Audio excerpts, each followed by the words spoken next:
Hey guys, welcome back. It is Lucid and we're back with my current turn. And we're playing Late Age Rlyeh. I believe it's turn 65? Yep. And guys, gals, this turn is the turn we see if we get this fucker. If we get this Arethian god with a goddamn ear-to-ear shit-eating grin on his face. Let's see. Or do we lose 100 Pearl 7? Here we actually fail to take this Pearl Mage, guarded by Crushers.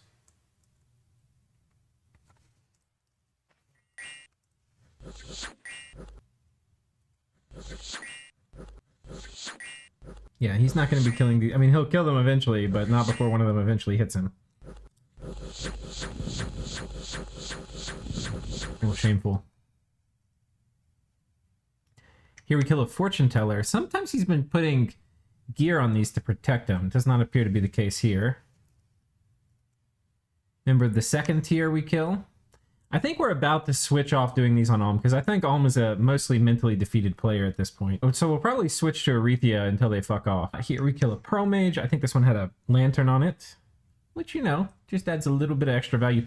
It doesn't matter so much, because Arethian is probably going to give... Well, it matters a bit, because Rlyeh is already done, but they're probably going to give those to their conspirators once they're done with research. Probably in some exchange for them to all-in me for forever. Yoink. A record of creation, we found a wellspring of secrets in a battlefield. So that's a death and a water gem. Very nice. Teleport, and here we go, boys. Arethian predictably yelling in. Now this time he did astral travel rather than the normal teleport, because he was like, this is more serious. I want to have a big chance at winning this. So I'm going to have all these idiots who are going to be immune to Master and Slave, and these guys, and this character, this Lich, will actually keep... It's a kind of interesting thing how he has this set up. There's parts of this I like and that I'll probably copy. But rather than just doing like Master and Slave and then getting like returned out, doing Vortex of returning I think would probably be better than this, especially the way he's been doing it. But if you're not going to do Vortex of returning, and you're not planning on winning the combat, then what he's doing is after he does returning, this Lich will have leadership to basically keep everybody alive and in combat. It's going to spam out a ton of dudes too. So it's a pretty clever little setup he's got, but we were ready for it. So we've got my god in front, Bubbles, and Bubbles is going to curse him turn 1, and then we've got our army behind it. And I think by this point I've figured out turn 1 Divine Blessing. Yeah, so that was anti-magic. Oh no, that was Divine Blessing. Oh, and my god's... Well, no, my god's not going to bless him. Okay, we got anti-magic off, so these magic creatures are going to have super high MR. Yeah, it's going to be the 2 from the bless and then 4 from anti-magic. Okay, and time stops off.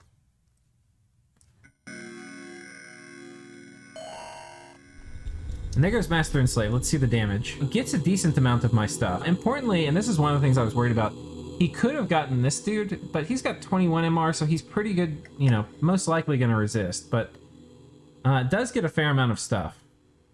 Does get a fair amount. You know, got this mage here, which, you know, God knows what that mage was doing. Got an aboleth. You know, got a fair amount of stuff. And it's going to take me a while to kill all this. I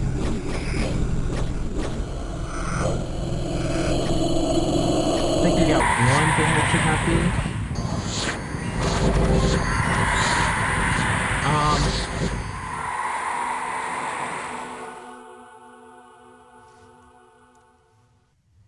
I think I've missed some of it. We might have to come back and watch some of this. So my guys are going to be killing them.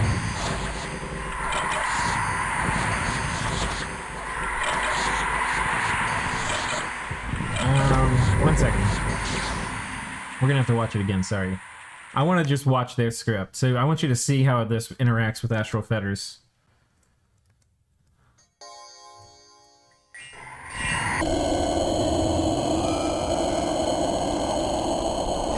Okay, Master and Slave. This guy you can see cast Returning. He's actually scripted to just cast Returning on repeat, which is kind of funny.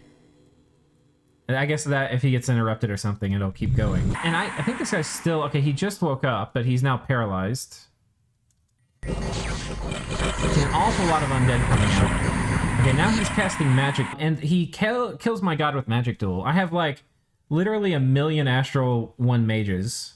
Like, a ton of Astral mages. And my god is Astral 7, so I looked it up. I think he's got a 15% chance to survive, which isn't a lot. But then I think a bit higher, like a 25% chance or something to kill him. Like where they both die. So I think the guy had a 25% chance to get killed by it, but whatever. It was super unlucky that he got targeted. I've tested the magic duel targeting a fair bit. This is back when we were trying to figure out how it was buggy and stuff and would miss. And just understand, because there were like myths that it would target the highest Astral Mage. And some of you are probably thinking about putting that in the comments even. There's like a really popular kind of myth that it would target the highest level Astral Mage that was lower path than the guy casting it. That was put on some forum somewhere.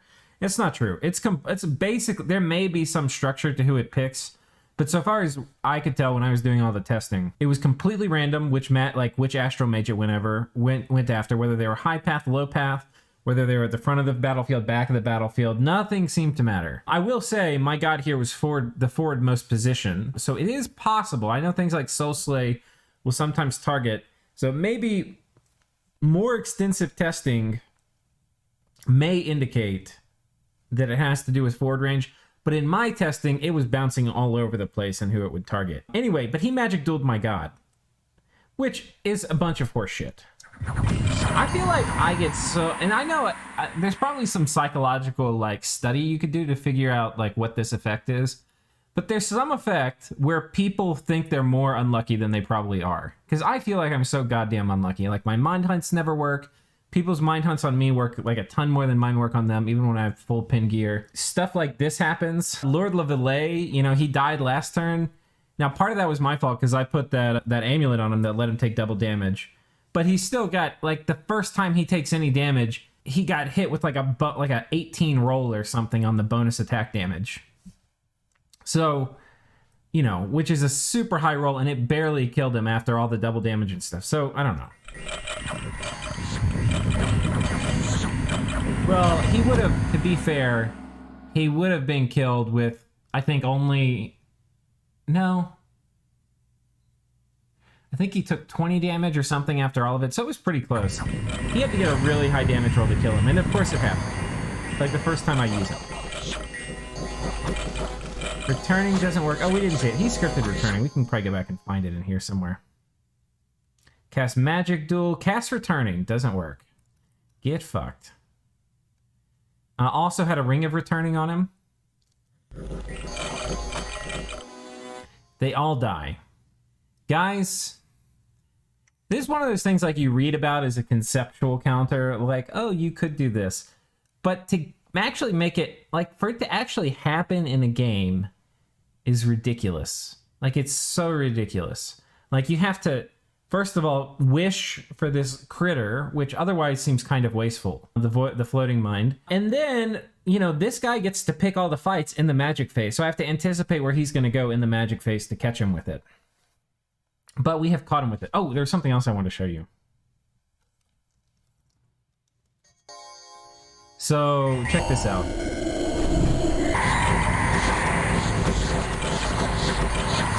I'm just fast forwarding to the end. So first of all, he's cursed, because that was why we forward positioned our god to do that.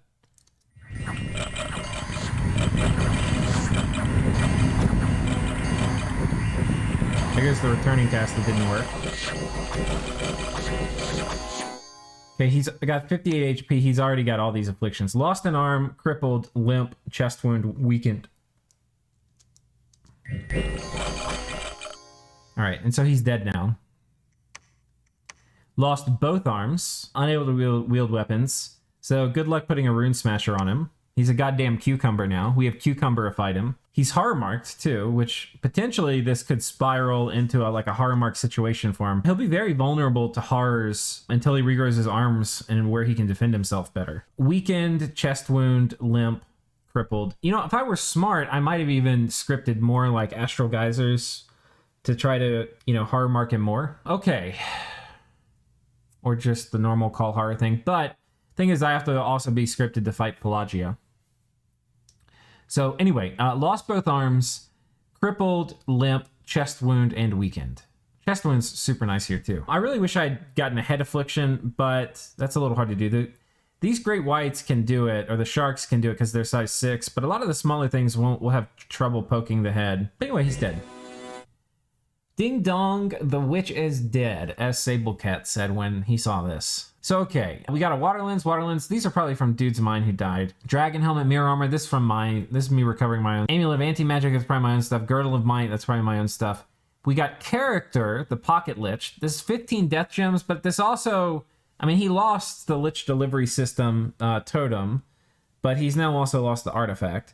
He lost the crown of overmight, which was really good. This would make him like immune to assassinations and stuff. And he lost the amulet of power, which I was considering wishing for. So pretty huge value. Getting rid of these two is a kind of big deal. Getting rid of the amulet of power is especially important. So yeah, I would say that was like super duper good. It felt really good when this happened. Yeah, I mean, first of all, killing fuckers is really nice. Like, he's just here to try to spoil me. He's not trying to, which the thing that sucks about this is you can't negotiate with terrorists like that who are like totally fine dying. So anyway, super duper good. Let's follow the thread on Whitegrave. So in Whitegrave, all right, he comes out with like a thug. Where are we? Well, I could have sworn he came out with a thug in Whitegrave. One second, well, I'll just click on it.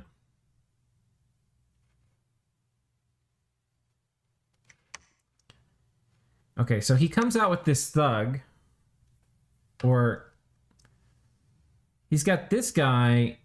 I don't know what the thought process is on this, to be completely honest. I think this is just enough gems to maybe try to cause a gem bait. And he's got this guy to magic duel.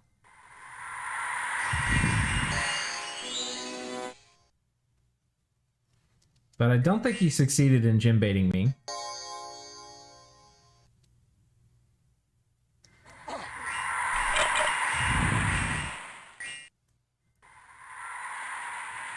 Yeah, he's very dead. I don't think he killed anything. That thing failed. Importantly, he donated a bottle of water to us in a mirage suit, which is really nice. And then coming down here, we have our battle with Pelagian. And we lost, I think, a commander or two, so I don't know. This isn't quite as many troops as I thought we would have had. But Pelagian also doesn't have a ton. They've got these flying fit. They've got a decent number of hydromancers, but the hydromancers are not loaded up with water gems. He has a big contingent of dudes spamming out magic duel. What else? It's got these guys with some water gems. It's got these guys that are communioned up. But the beautiful thing, and this honestly, the worst part of late game underwater fights is taking forts. And that's because you get choked up in the gateway. And that is one of the reasons I picked Rlyeh here, is because Enter the Void, while turning everything ethereal for like combat purposes is great, the real value of Enter the Void, in my opinion, my humble opinion, is being able to dominate underwater fights in forts, where you can just ignore choke points in the gate. So we've got Protection of the Void cast, and I think we cast it with dudes with pin gear, and like all of our guys have got it on them. And so what happens is these guys get, I should have been casting this a lot more versus Pelagian, because as soon as they get paralyzed, all that awesome stat bonuses they have just go to shit, and then we tear them apart. And it may only happen every like 5 rounds, but it means every 5 rounds they get murdered. Yoink dead is basically like a % chance to almost insta-kill them, because they're so hard to kill, like, you know, the protection and the defense. I think they have, oh, they don't have luck in this fight.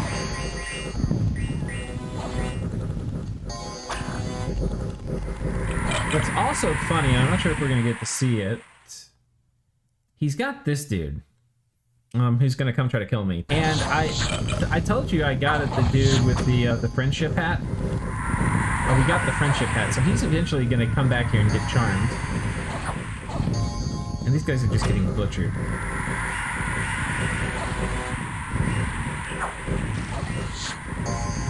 Protection of the Void here was the play, and I had not been doing it enough for him. I think I cast it a couple times in that first battle, but it is the shit against these high defense units.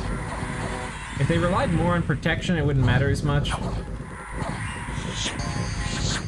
We're also dimensional shambling people.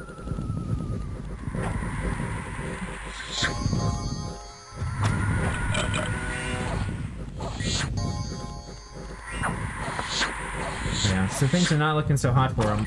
Home Slice, he's paralyzed now, with a rather long paralyzed 6. And I think that's going to allow our guys to get in range. How does this work? Because I know...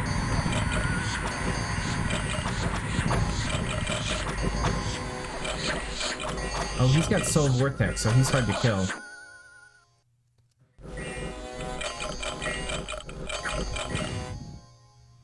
Oh, in this combat he dies. I could have sworn to God I stole him. Weird. Yeah, I mean, we definitely didn't steal him right here. So that's it.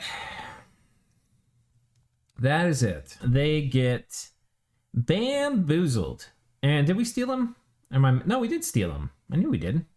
And they only brought one. We stole the only one there. This tells us a few things. So one, I had mentioned this in previous episodes, but this is how I knew, because, well, you know, I was recording the last 2 episodes after I'd seen this turn. Or re-recording them, because I had already recorded them, and then my video was wrong. But they had 6 of these dudes. So these guys were all deployed to save the capital.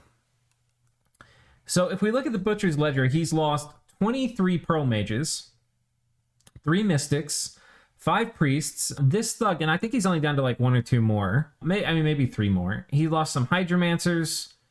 Yeah, pretty solid. And the other thing that I had set up for Pelagia was we set up a trap on top of his cap. And the trap on top of Pelagia's cap, I was not expecting to win, but the goal was to kill the Mage Core, and ideally some of the Sacreds to kind of take the edge off this party. And if I could, have my Selkie survive. Those were and my Spawn of Gods. I want these guys, that's why they're at the back. I want them to survive, but I'm not sure they will. And thank God these fish didn't land on her, or this would be a really bad battle. There's Shark Attack. Summoned a bunch of elementals. Got Foul Vapors up. This ADPD is already crushed. These guys are so intense. They've got, a lot of these guys have quickness on them, so they're 28 defense. And weapons of sharpness, they're just very killy. And their god is back here. Their god is this lady right here. Right here. Beachbody the Triton Queen. So not looking great for us, but we've got Foul Vapors up, and our Selkie seems to be protected. Will these guys, because a lot of them have weapons of sharpness and quickness, which makes them extremely killy, you know, will they be able to kill my Spawn of God, Mr. Rlyeh? So occasionally he's getting Encase and Ice Cast on him, which kind of sucks. These guys seem to be alive right now. And they're getting really hung up on Mr. Rlyeh, who is absolutely just murdering them. But some of them have now given up, and they're starting to push backwards. And some of our guys are running. We've now triggered a retreat, so our guys are running. Unfortunately, our Selkie is not running because she's tired. And now she's dead. So she had like I think she had 15 gems of items on her. I can't remember. There's a cornucopia of 10 or 15. I think it might have been 15. So maybe like 20 gems of items. She's like a 25 gem mage. So there's like almost 50 gems down the drain right there, losing her. But was it worth it, I ask you? And I want to look real quick before we assess that at the mage core he brought. Which the easiest way to do this, hit F1, hit C to filter for mages. And we're just going to click through here and see if they had items or gems or whatever. And this guy had an item and some gems. Most of them did not. This guy had 2 items and gems. This guy had a lot of items. This is now 20, 30, 40 gems of gear on that one. And what's a little interesting, and this one's got earth armor. What's a little interesting is, this one's got a bit. What's a little interesting is his god, it doesn't have any gear. If I were moving my god out as a rainbow, I would put gear on it. But maybe it's that desperate, or I don't know. So was it worth it? We killed 17 mages. And these are reasonably expensive mages, 175 gold. So if we run the math in terms of gold lost, which, by the way, is not how I'm even thinking about this. This is not gold lost calculations, but I'll do it anyway, because I have way more resources than him. So if we trade anywhere close to even, I'm going to be really happy. Okay, so 175 times 17. They almost all died. That's 3k gold, just about. And then these guys, they're pearls. But if we look at them, I can't remember. These probably are also 2 gems per each. We're going to assume they are. They may not be. These guys may be 1. Maybe like 1.5. So we'll treat them as 1.5. So we'll just say it's like 40 units lost. So plus, well, if we start doing the gold equivalent price of pearls, like how much pearls are trading for about 100 gold. So we'll just know it's 3k gold for the mages. And then the total pearls lost, we'll say, is like almost 80 pearls. And if you do the math, 80 times 100, that's like 8,000 gold. So if we consider this whole thing was probably worth, if you were to trade it for in-game currency, almost 11,000 gold that we killed. On our side, what did it cost me? It cost me 2 of these guys, which is 90 gold. A Selkie, which is really like 50 gems, we'll say, for all the gear on it. And the Selkie, and the 50 gems are like, non-pearls go for like 50 or 60 gold. And I mean, I'm not saying that's like the definitive value, but it's just a way to do apples to oranges. So that's like 2,500 gold for her, which is probably about how much I value her, to be honest. That's why I really wanted to get her off. We lose 4 star children that didn't have any gear. So that's 240 gold. Plus these guys, that's like we'll call it 350. And then we lose a few idiots, which, I don't know, we'll call this like 100 gold. So total loss of this stuff is probably around 2,500 plus, let's call it like 400, maybe like 3,000 gold. But then you have to factor in our PD. And our PD here was worth, I think it was around 2k.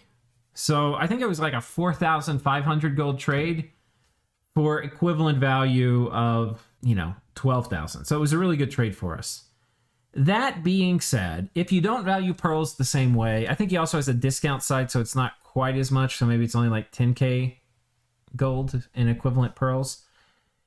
But in terms of actual gold lost, it's only the mages, which is 3k. So in terms of actual gold lost, we're about even, because you'd have to subtract out my Selkie. But anyway, it was a good trade.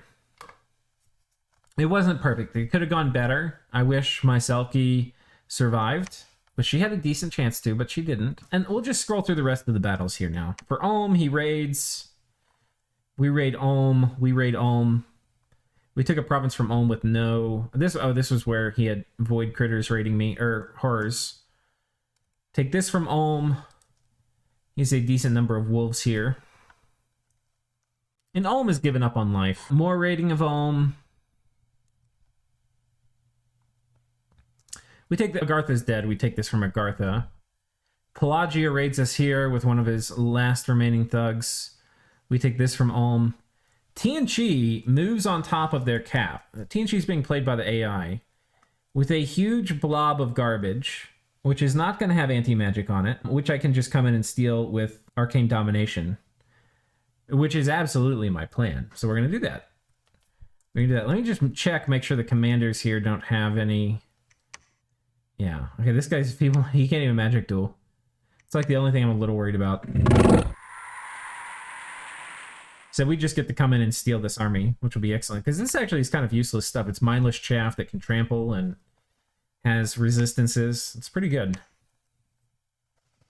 This is the battle with Pelagian we watched in the capital. Here we're taking another province from Ulm. More scouts. This was the battle with Pelagian. Okay, and then we're out. So, yeah. What Void Lord did we get?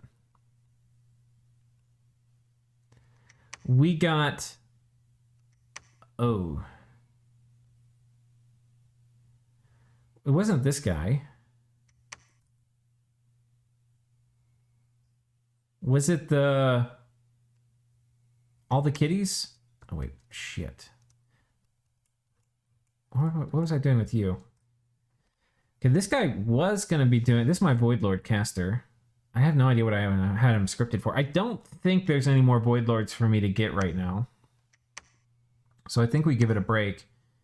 Yeah, I think this was the guy we got. Yeah.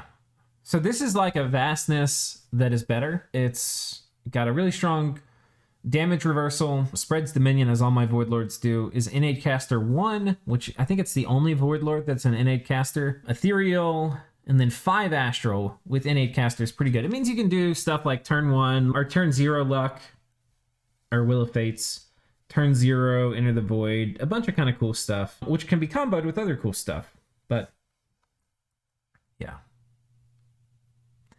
Anyway, summoning these guys horror marks the world, which is kind of funny because we're definitely doing that.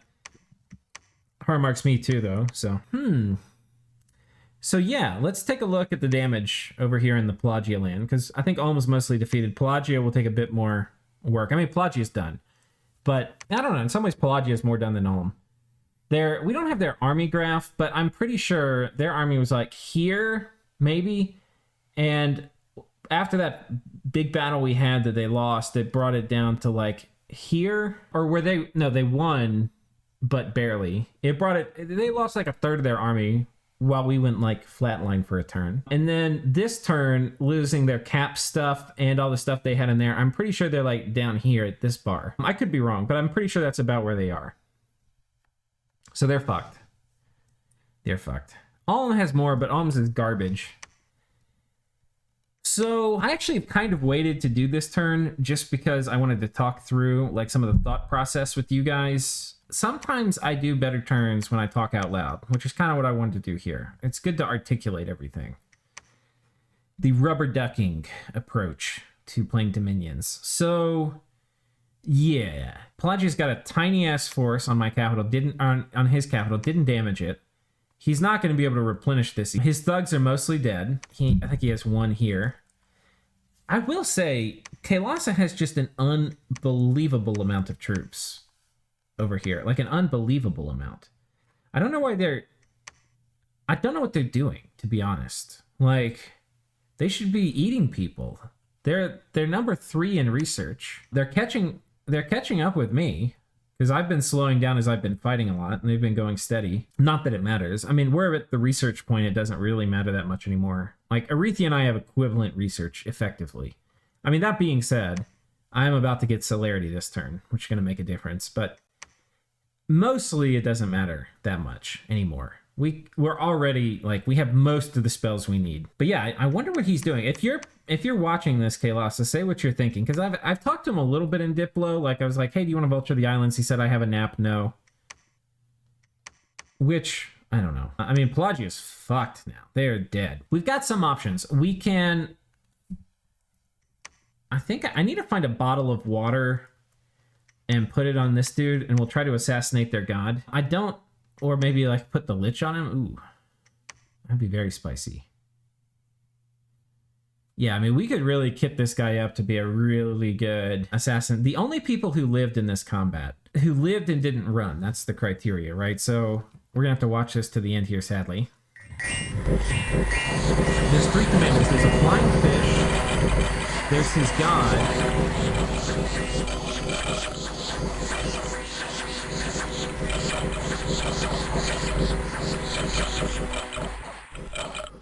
Okay.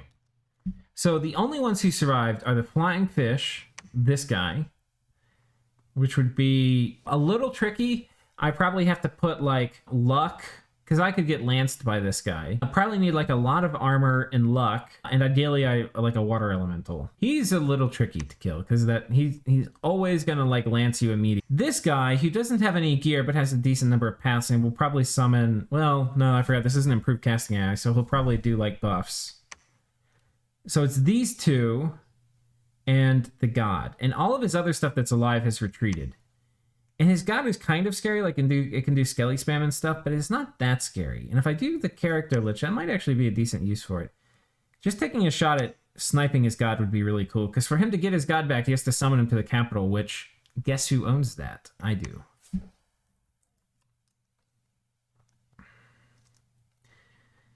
And I think I have somewhere over here, like, remembering where you put all your items is such a goddamn pain in the ass. I put a bottle of water on this guy. I think I have another one somewhere. I'm not sure where. Because I feel like I've stolen more. Maybe somebody over here picked up one. Okay, this guy's got one. Because I think he stole that from an assassin. One thing I didn't show you is we're getting assassinated by a fair amount here with these water sprites. And we're actually doing a trick. We're going to try to harvest a lot of these. And that's why I have everybody here, so I'm teleporting him to some random ass province. But everybody here is evacuating either in the magic phase or sneaking out, so they will not be able to be assassinated. And who is coming in the magic phase and will be able to be assassinated is Corey, the Demon Sultan, who actually I probably should rename to... Wait. What? Ashigoth.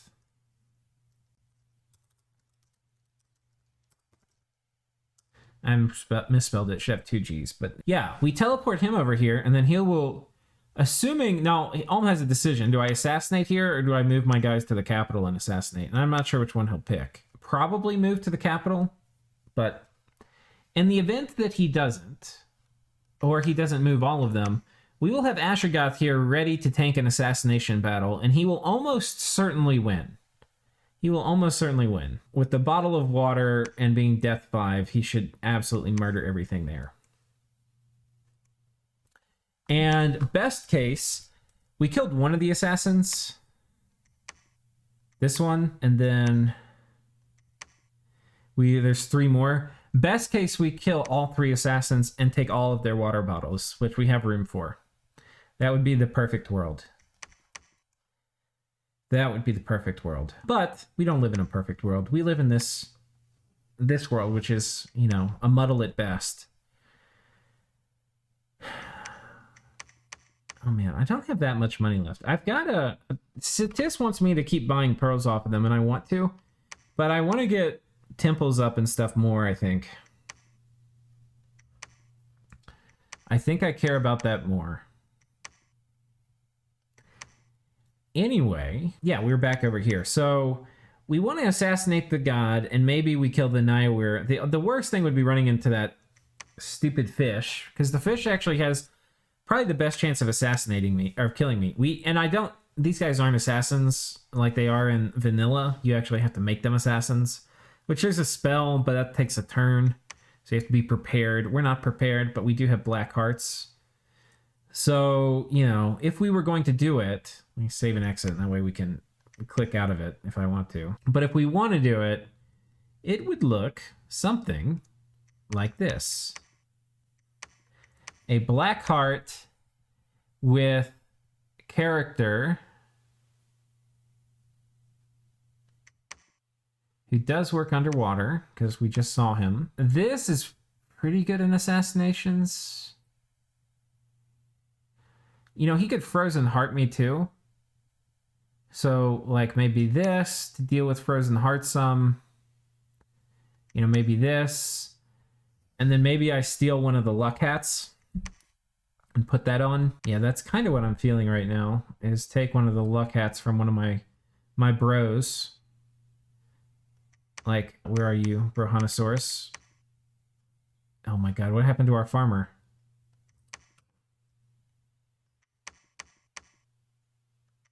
Hey, where's our Void Hunter? Looks like we're gonna have to get another one. I don't know what happened to him.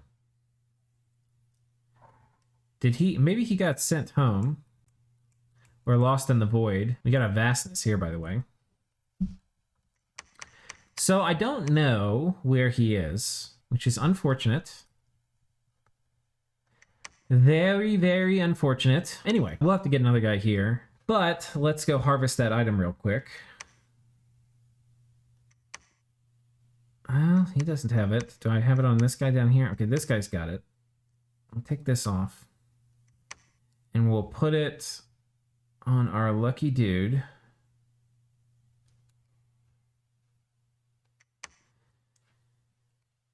And I'm quite sure that this guy would be able to kill their very annoying commanders they have.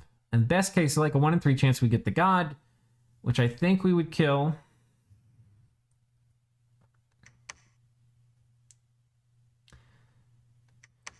Because they're probably going to also buff.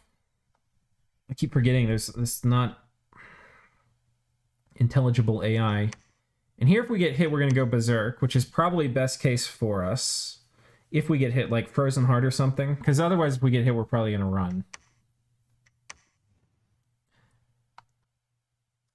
And so this guy would just, like, assassinate. Yoink. We have a decent chance of killing their god. And we, you know, coincidentally have a pretty big stack here and a pretty big stack here to come and liberate the capital. And then once the capital is liberated, we will probably gateway in another army and split up about taking both of these. How do I get over here to this? We have options. The other thing is, like, what does this army do? I think what this army does, now that I think about it, I was going to have it split up and take this and this. I think the play is actually... I might send a small force to take this because this is already cracked, so we'll just, like, take this from the barbs and then storm it. But it would have to be enough to be able to deal with a few of the crappy Pelagian Ducados. But I think this main force, I was going to send it over here and take that, but honestly, this is in the bag. Nobody's going to take that, especially if I get this fort. The only thing this connects to are these two provinces. So I think we're going to take this. We'll take this a bit later, and then I'm going to go ahead and mobilize this army to take this. I'm going to need to coordinate this with early age Rlyeh and say I'm going to move on top of it. But it's actually a pretty good province. It's got 2 pearls, which is a lot. So I think I do want it. But if nothing else, if they put up a big fight and they say, because I'm friendly with them, if they say they really want it, then I'll just use it as a stepping stone probably, and then come down here and take this. And killing a bunch of pearl mages is not going to be that hard. The only thing we have to really worry about is, you know, they could, like, do summon water elementals and stuff, but that's actually not going to do much. It's mostly he's probably going to magic duel them into Star Children. When that is your best plan, it's like, okay, you're in some trouble. So I think that's the play, actually. And this is one of the things, like, talking with you guys has made me think about. And because, like, I was totally, when I was going to do my turn before this, I was going to have them move here and here. But, you know, looking at it, I need to get more armies down here in the Mediterranean. So we're going to go ahead and have them roll out, which means that these armies up here, which are, you know, not big, but not inconsequential, we're going to go ahead and have them move in down here and start taking, you know, these forts. So this province is not bad to have either. It's got 2 pearls and 3 death. So pretty darn nice province, if you ask me. Pretty darn nice province. So anyway, that's basically going to, I think, be the plan for that army. We're going to bust out here. I think I bust out without Mr. Rlyeh. I think we send Mr. Rlyeh off to kill this guy. Or no, not this guy. I think we sent him off to kill this dude. It seems pretty safe to me. So we'll magic phase him over here. And he doesn't even need to use water gems. He can just, I mean, whatchamacallit. He doesn't even need to use pearls. He can do the water thing. Oh, wait. No, he can do it. Where are we? Enchantment. Living, oh, direct the waves. Here we go. And just jump on top of them. And honestly, I think for this, was this guy fully kitted? I think he might have been.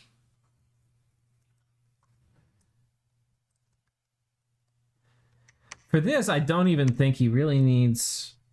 he could get horror marked. I think it's actually probably worth skipping on Power of the Void. Body Ethereal's also, well, he's already Ethereal.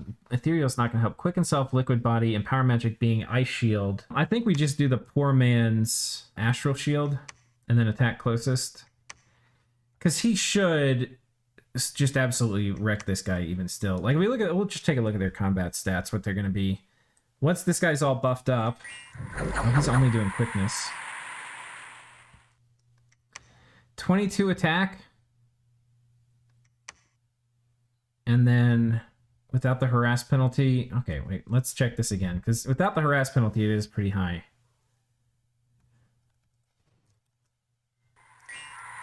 Okay, without the harass penalty, it's 20, but we're going to have 4 attacks at 26 at least. Yeah, he'll chop him in half.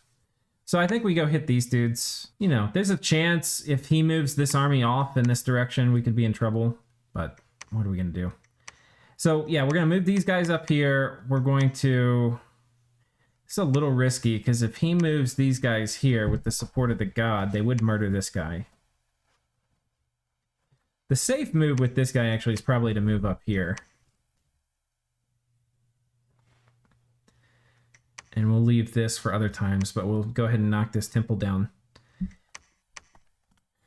And then we consolidate these armies on top of the cap and kick them off. This should be pretty safe. You know, he technically could do... We need to be careful and cautious about doing it, because he could magic phase like literally all of his water mages in here, because that's a thing in DE. So we need to be a little cautious about it, but I think we've got it. I think it's pretty safe. We've got a fair amount of troops here too. So if we do, you know, like all the spells we're supposed to do, like Enter the Void, you know, all those things, Army of Gold, we should be fine. So that is the plan for this and for Pelagia. Pelagia is basically done now. And I was pretty pissed with the player, but if you're watching... well, I was pissed. Okay, the thing I blocked him on Discord, but when he was like, I'm ending my nap with you, you know, we can attack on turn such and such. He was saying it would be like 1 turn later than it actually was, because you get 3 turns to prepare. And he was thinking it's like, once you tell them it's not just 3 turns to prepare, it's like 3 turns of not issuing attack orders. Which, I don't know, I guess it's reasonable. But anyway, instead of being reasonable about it and being like, okay, well, we can do whichever. He's like, well, you're a nap breaker then if you attack earlier. I'm like, okay. Don't have the patience to listen to that. And anyway, there's various things about having played with this guy. He basically is just a coalition monster. So it's very fun killing him. Because every single war he fights, he never fights in a 1v1. Which...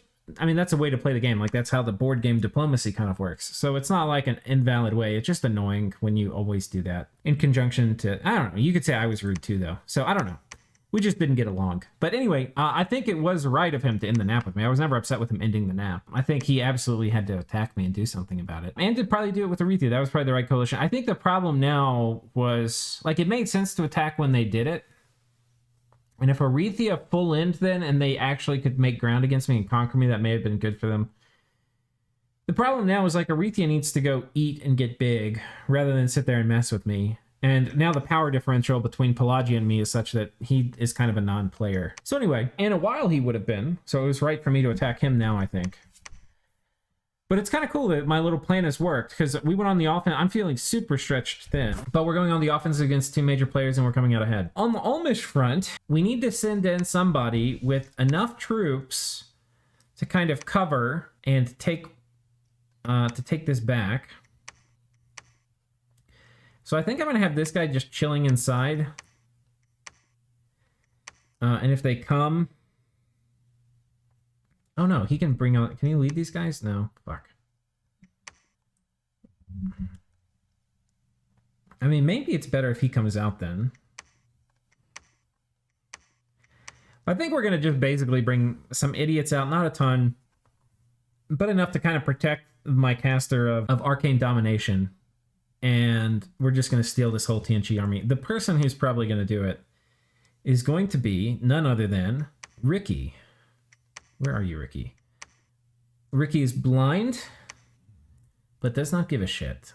He's got 1 million problems, but being blind ain't one. And he's going to come in and I think just absolutely tear these guys apart. So this is going to be like plus 400, I expect. And what I would like to do, I don't know if these retinue, oh, this is what we'll do. I think I took most of the nymph retinue items off, but I think we're going to put them on here.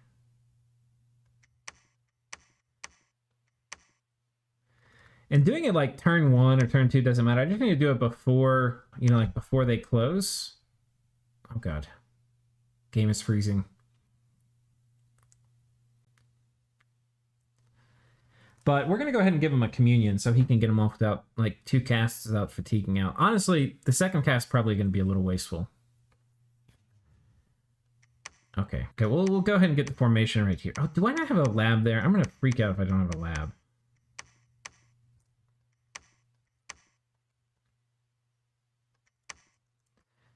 I mean, this guy... Oh, wait, no, we do have a lab here. Okay, so he gets 1. I need to also raid this stuff back. It's going to be a little annoying.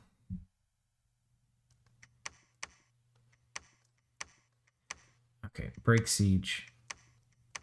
Okay, so here we go. Here's the plan. We're going to have this at the back. We're going to have this at the back. Hold an attack. These guys are undisciplined. Hold an attack. We'll have some of you on guard commander if I can. Have these guys on guard commander too. The only job of these guys is just to keep people off this dude. So what we're going to do here, he's Astral 6. You only need to be 7 to cast it. So he's just going to do Communion Master, and this is going to get him up to be rather high. This is going to get him up to be 8. And in case something happens so that the slaves aren't there, we're going to do Power of the Spheres, and then we'll do this twice. This will go off at turn 3.5. Oh, wait, no. Yeah. 3 3/3. So right before turn 4. And if we look at the timing of this army, we'll see where they come in at turn 4. Because it's a pretty fast army. Their crossbows. So they've got the wolves, which are coming in. That's when it would go off, like right here. So we'll be at the back. The crossbows are actually a bit of a problem. It may be better if I had an air mage who could come too. Like you. I don't remember what happened to my air hat. I think I probably lost it. Or maybe it's down here in Ulm somewhere. Yeah, here it is. So to do Arrowfind, I could put this on her, and you only need to be air 2 to do Arrowfind.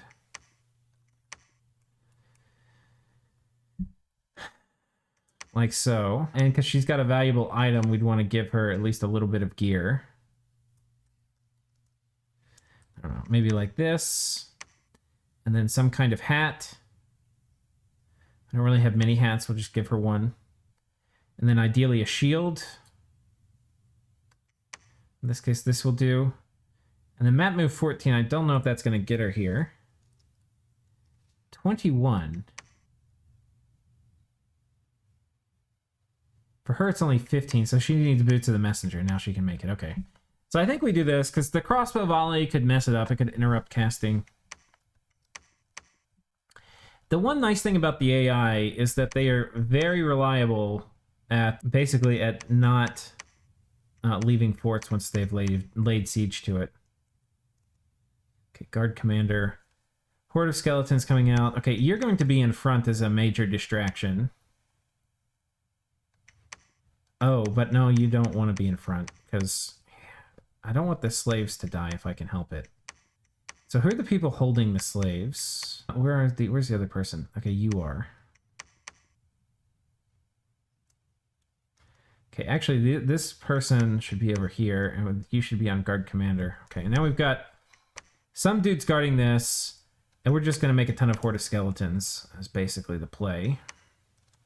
As distraction. Okay. I mean, that seems perfectly fine to me. Scoot these guys up.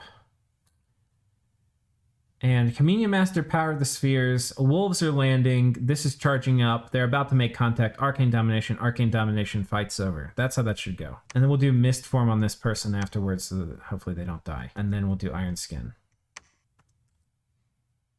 Okay, just like so. Hold an attack closest. That seems perfectly fine to me. So this is how we're going to take TNG. We're already in an hour, so I'm probably not going to do any more scripting and stuff here with you. I need to send some idiot to go kill these.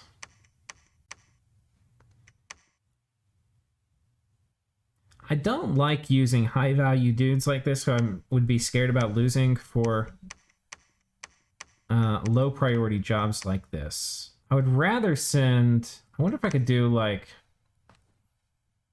I don't really have nature mages. Like, Call the Forest or something. Anything to just, like, remote attack and take this. Would be great. Oh, guys, okay, you who waited to the end, you're going to see one of the funniest things. You may have noticed, some of you may have noticed, hey, why is Bubbles in your capital? Didn't Bubbles die here from that stupid goddamn magic duel? And you're right, he did die to that stupid goddamn magic duel. But look down here. Look down here. Rejoice, Bubbles, Guardian of the Dead, has risen from... Or, Guardian of the Dead has risen from the dead in order to kill more heathens. Bubble lost a level of Astral, which sucks. But we got him back same turn. Now, why did that happen? Superpower of late age Rlyeh. I've got so many crazy idiots calling God every turn that they one turn got him back. And because... Let's look exactly when this happens. This happens between Magic Phase and Normal Phase combats. Right after Magic Phase is when it happens. So, if he dies in Magic Phase, I get him back same turn. How about that? How about them apples? Dog's freaking out. Okay. So anyway, Bubbles is back. He lost the Path and Astral. It sucks.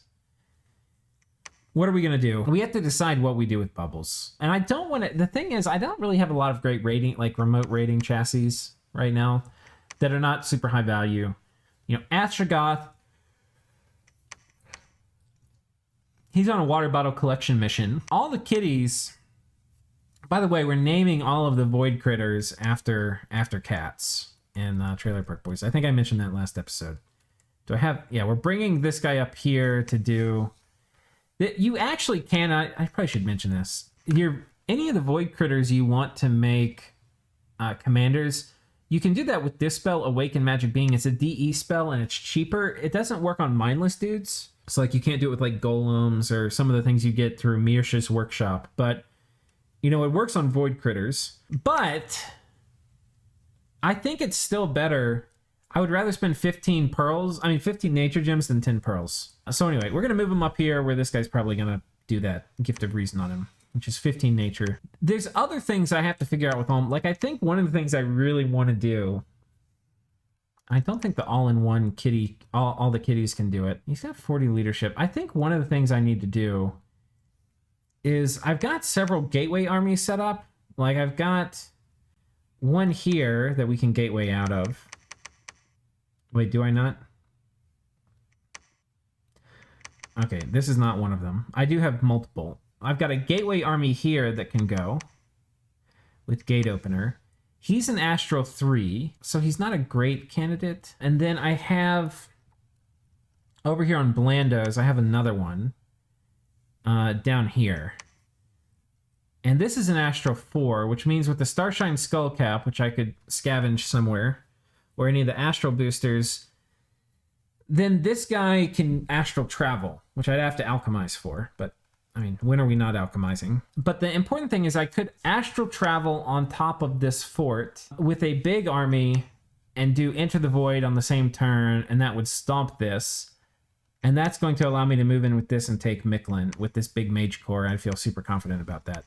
I think we would win this fight here, but it would be a little dicey. And I would rather it not be dicey. So I think the play is take the guy that can Astral Travel with the big ass army. Hope he doesn't get magic dueled. He's Astral 4, so he's hard to magic duel. And then this army will come in behind, and good times will be had by all. We'll one turn pop the fort, and we'll take it. And this is early age Micklin, so they've got a lot of really nice gems here. 3 blood slaves, 2 fire, and they got this from an event. So this is, if we count on the gems, 2, we won't count the blood slaves, 4, 5, 6, 7. So it's 7 gems plus 3 blood slaves. And it's a really good province. And then of course it's, you know, a cap. It's going to have a ton of income. So I think we're going to do that. I think we're going to astral travel here, take out Mictlan from Ulm. And then after that, we'll be able to come and take this fort, which also is a high income fort. And that's going to allow me to project power down here. And then once I have that, there's some other questions about like what to do over here on this front. And I think what I want to do, right now I'm just really lacking in rating. So what I might do is, okay, we've got Black Priests here, which is a little annoying. Very annoying. I probably need to get some more air gems out to this Selkie too. And it sucks I can't bring in reinforcements from here. This fort is 750. Our siege strength here is 450. So, but there's a fair amount inside. I'm not sure if we're going to pop it next turn. I think what I may do is split this army to have a small group come out as a major raiding party.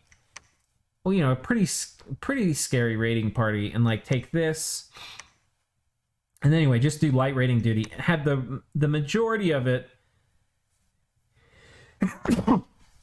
Excuse me, the majority of it come here on top of Ulm to ensure I pop it next turn. And this army, which I could waddle over here to take this. I think what I'm going to instead do is come over here and take this.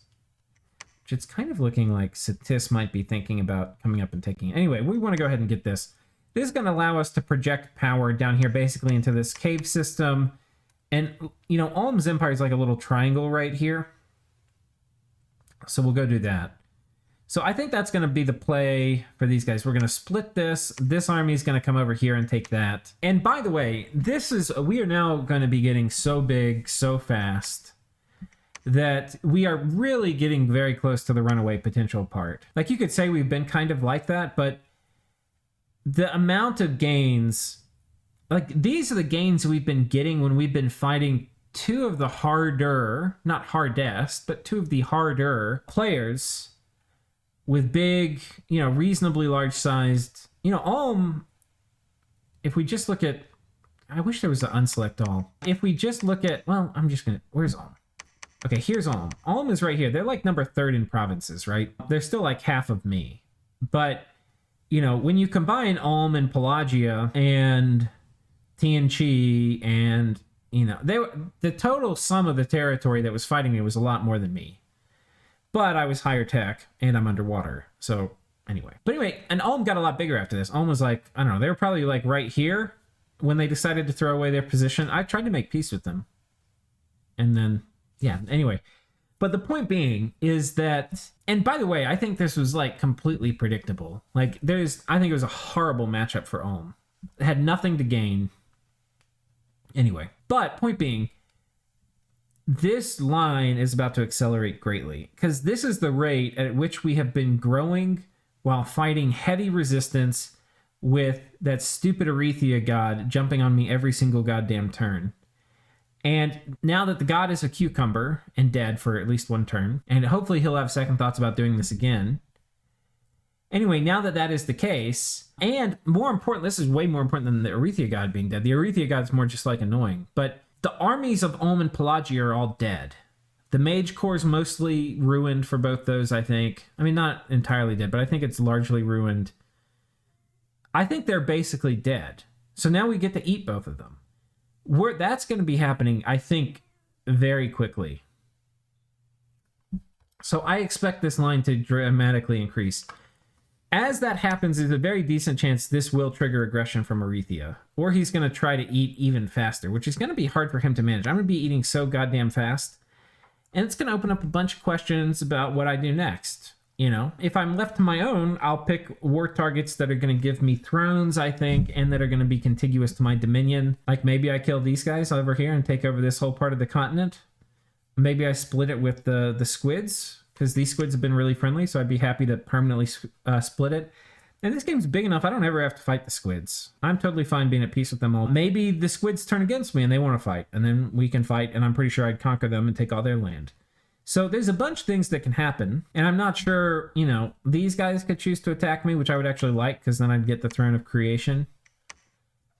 The things I'm thinking that are likely is I'm going to get most of all my hope. Then I'm probably going to eat Nabah. They're just in a really weird position. I'd have to deal with Shaitan and stuff, but please, I can deal with that. I want to get this throne. It's not only is it 3 throne points, which I really need, but I'm apparently going to be a blood power too. So that's the other thing to consider all this. I need to get another army down here to eat the Ulm stuff. I also need to get an army down here to kill the Pelagian stuff. So I think one of the other things I need to do is I need to get these guys that are all in here, which is a really big force, which I was going to use, by the way, to eat this island, but Vedheim is doing it. And Vedheim has been a... Ooh, he's getting a lot of long dead. Vedheim has been a bro. I don't know, they've just been generally a friendly player, and I'm inclined in a game like this. While I was planning on taking this actually all this turn, I was going to take it before, but Midgard asked me not to, because he's been fucked from this thing with the Eru. And he does have a big-ass dragon here, which we can kill, but it will be... This actually, like, killing the dragon, this is one of the situations for which that all the kitties will be really good for, because he can do turn 0.5 Will of Fates, which takes a lot of the edge off. It takes a lot of the edge off Wrathful Skies, especially with regen, and if I can get Ground Army up in the next couple turns after that, you have a shot at killing this dude. So, anyway, we'll let him have that, but what that means is I don't need this army here anymore. So what we're going to do is I need to get... I think what I want to do is I want to take this army and I want to gateway it. Let's see the distance here. I want to gateway it here. It's only 5. And then from here we can attack here, and from here we can attack here. And we'll get both of these forts. And that'll be great. We definitely don't want this blood throne going to Nabah, because Nabah with Shaitans and a big blood economy is scary, especially with the Shattered Throne. There could be a lot of Shaitans from that. So I think that is the overall plan. We're going to be doing an astral travel on top of Mictlan. We're going to be doing, I think, a gateway into Pelagia right here, and we come down and take this. Ooh, an arcane gateway.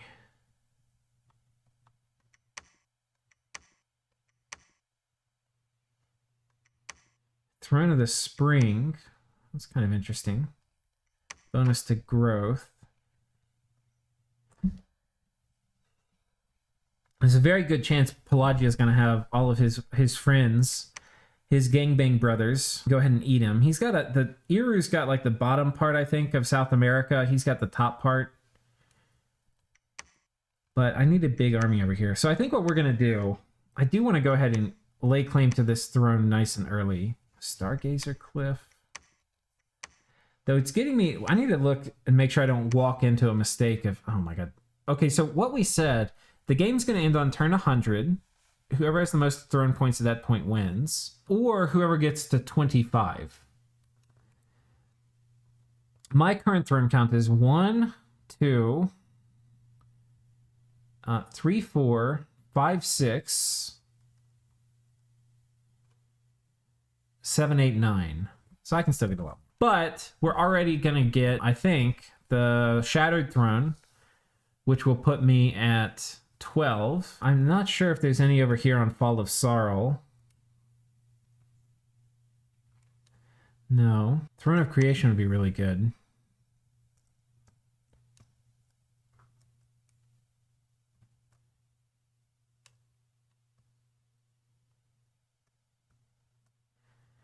Throne of Splendor would be really good. Yeah, I don't think I need to worry about it. So I think we're going to go ahead and try to go ahead and get this one. Beeline ourselves down here. So we're probably going to Magic Phase an army in over here. The problem is I don't have a lot of mages. So I bring an army in, but I don't have a lot of mage support. I don't love that. I don't love that at all. Here I've got a lot of mages, but I don't have a lot of armies.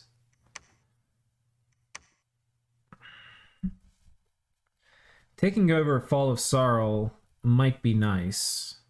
I'm going to prevent Rlyeh from getting it, who's probably my top competitor now. We just mobilize literally all these mages over here. Gateway in. And then these guys come here, and then we move on top of Middle Abyssia and cut Eru off. I think that's actually the play. So I think the Gateway Army, which I have to find, I've made a lot of Whip of Commands, but I need to find another one. The Gateway Army, which I think is this one. I think... Can I sneak this guy out rather than teleport him? Because I need these 2 boosters. Oh my god, we're at an hour and 15. Can I can't do like direct waves or anything, can I? I can't think of a way to get this guy out.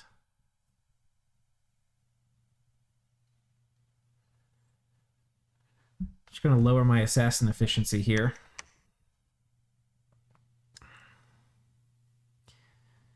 Oh well. What are we gonna do? I have no shade mails. So I think we just let this guy die. This should happen before the assassin phase. We'll site search here. It's not going to find anything. Anyway, he's going to die, and it really would be worth it to teleport him if I could, because it may cost me a water bottle and then killing one of these stupid assassins. But I think I need these things for the gateway. So, yeah, I mean, this guy, gate opener, we put a hat on him. I probably have to go find somewhere a Whip of Command, which I have no idea where those are right now. I just know I don't have them anywhere where I need them. I probably got 6 of them, and I don't know where they are. I wonder if I have one...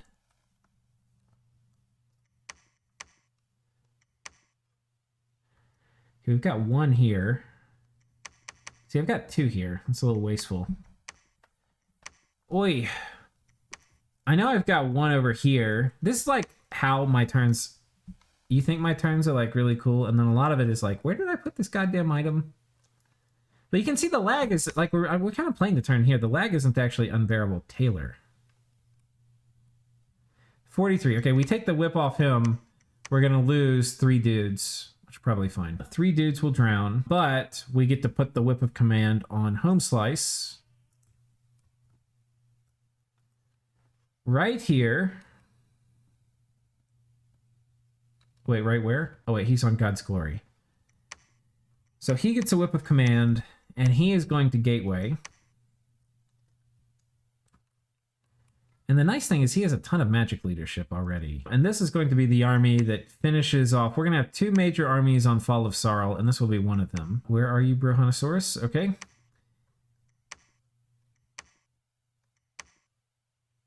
Perfect.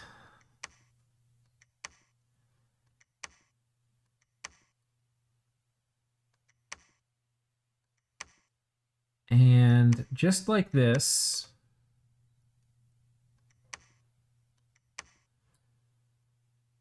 we have most of our little void critters. God, we can even take more.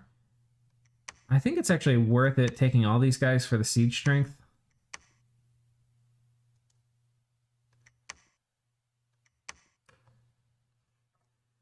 And yeah, I think we just evacuate. So these guys we gateway. And we gateway them over here into Fall of Sarl. And it's max range. And then they go boom, bink. And then we're going to be looking mighty pretty. We're going to have a bunch of these slave mages here. We're doing a gate. We're opening another gate here because I've got a lot of dreamers building up. We're also, by the way, I don't know if you can tell, like, these places which were our choke points are now mostly evacuated of troops. We're still keeping some over here where Rlyeh can attack, but this also is significantly weaker than it used to be. And then this is still pretty strong. But we're kind of blocking these off, but a lot of this stuff with Pelagia, we're like all in now on killing Pelagia. So a lot of our like standing kind of projecting power armies are now have now disappeared. Gomoria has finally moved on. They had a big stack of giants sitting here for forever. Okay, so anyway, we've got these guys coming to Sarl. They're going to go boom, bing, take this. I probably can do a preliminary raid here this turn. Would be a good move. Like, take some of these guys and some Meteorite Guard. Put a lens on this dude. And do I have... Oh, we can give him some bodyguards here, too.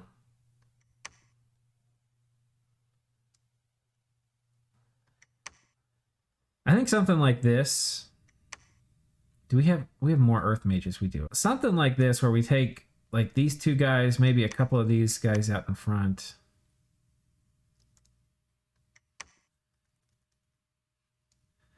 Maybe a couple of these guys here too. So like taking a couple idiots here and doing a little prelim raid. Soften everything up for the troops. Project power over here where Yis is involved. I mean where Iru's involved.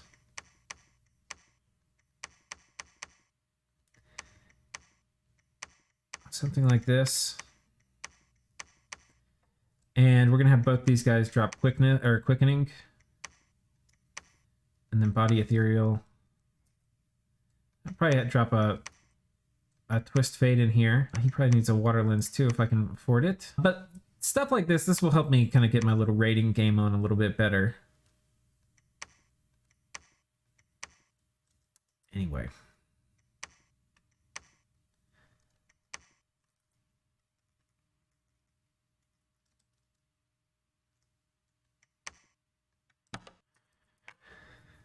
So, okay, we take that.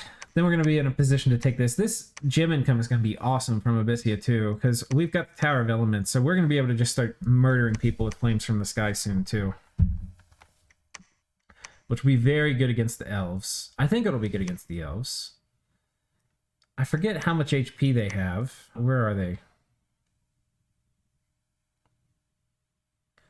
Elves, elves, elves. What's his name of his god? Real life elven ponymen. 13 HP on those dudes. I think the other guys have more. 13. Yeah, these will still get tore up pretty good with flames from the sky, and you can't dodge that with stealthy. That's probably my best thing against them. I mean, it'll be good against Rlyeh too, when he hops out of the water. So yeah, I think we're going to go here with these guys. We're going to have a huge-ass army. My whole mage corps is going to have moved over here, and then they're going to all come out of the water. We're going to take this. Ideally, I would magic phase lock. Oh, we'll see. We might magic phase lock it down next turn. Middle Abyssea's cap. If the elves put it under siege, I don't think I'm going to worry about it. I think I'll accept that. We'll see. I'll probably just take all this stuff south. But it's also getting to the point, like, Iru doesn't really have allies to call on anymore for fighting me. Because they're all dead. And this fort we didn't one-turn pop, which is annoying, but we've got reinforcements over here, which I probably should have brought. We'll bring those over here and we'll pop this. And then we'll go about taking the rest of this stuff. There's a Conjurer province somewhere over here, too. Broken Tower. So we'll get this, too, and we'll turn this into another one of our blood farms. I mean, we're going to be a pretty big blood powerhouse. So I think we've talked about all the major strokes of this turn. And yeah, it's been a really long video, so I will see you all next time. Y'all take care.